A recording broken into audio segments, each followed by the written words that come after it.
Welcome! In this video I will compare the old and the new version of the web-based management systems installed on the Axioline controls of Phoenix Contact. Till 2025.0 the web-based management looked like this after the login. With the update to 2025 this window will appear first before you can enter your credentials.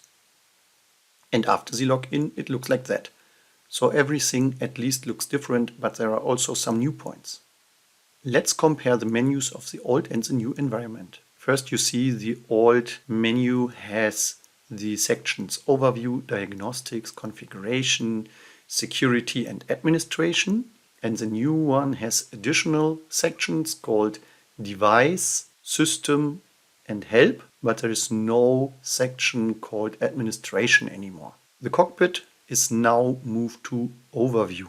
General Data is still General Data, but under the section Device. In the section Diagnostics you have the local bus renamed to Axioline, Notifications is still Notifications, and Profinet is still Profinet. At the section Configuration you see the network is still called Network. The PLCnext Store is also called PLCnext Store in the new menu. ProfiCloud Services is renamed just to ProfiCloud. Date and Time is still Date and Time. System Services now is removed from the configuration section. It is transferred to the new section System. And the web services are still named Web Services. The certificate authentication is renamed to Certificate Management. The firewall is still firewall, SD card is still SD card. The security profile is security profile. The syslog configuration is changed to syslog. The user authentication now is called user management, and the LDAP configuration is still LDAP configuration. The PLCnext apps entry from the administration section is moved to the system section and is called App Management now. The firmware update is just called Update, and the license management is License Management. So the new entries are project integrity, user policies, device maintenance, backup and restore, and the complete section with documentation and licenses. Let's have a look at the device maintenance first. Looking at the page of the new entry you will see that this isn't really new. It is a well-known bar from the old cockpit. It just looks different. You do not have to guess anymore what's the meaning of the symbols. You now can read the information immediately. And looking at the entry project integrity, you see that you have now an integrity check available. You can choose between disabled, warning and error, and you have a signature verification that you can change between disable, enable and enable with long-term signatures.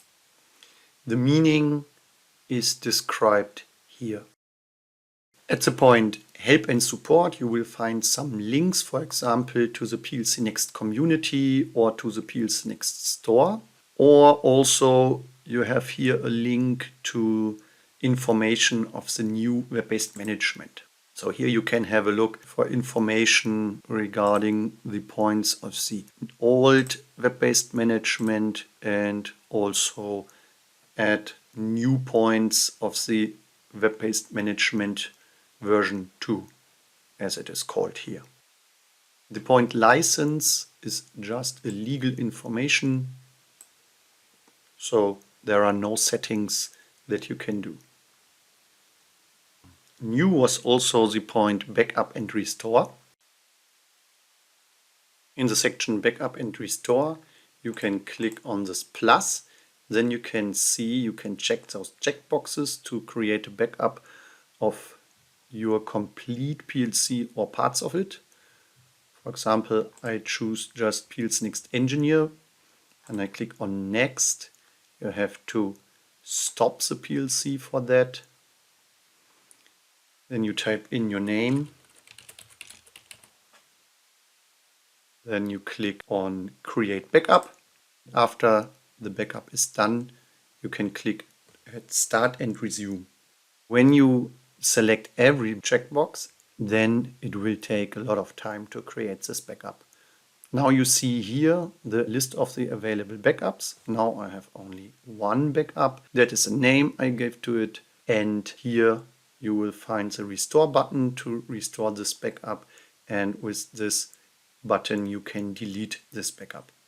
At the section Security under User Policies, you can enable and disable the user authentication. You can edit also the system use notification that is moved from the user authentication of the old web-based management.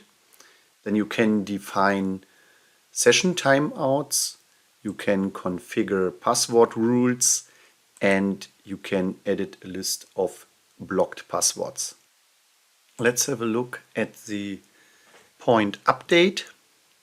Here you see that you can perform a firmware update, but also now a project update.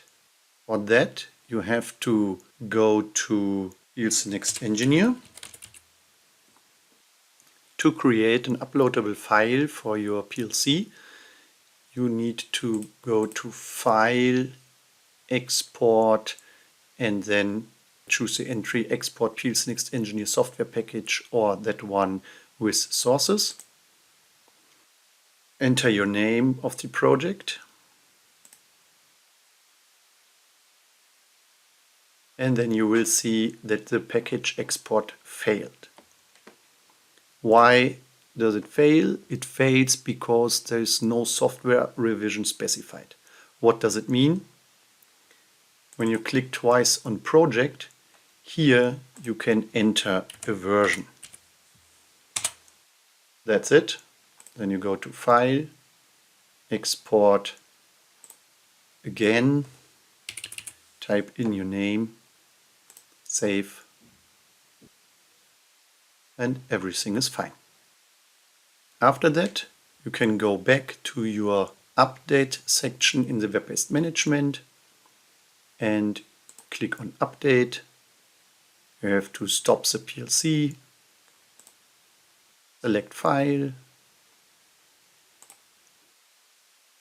choose your file, click on Open, and then on Start Update. That's it. Now this software will run on your PLC and you do not need PLCnext Engineer for that anymore.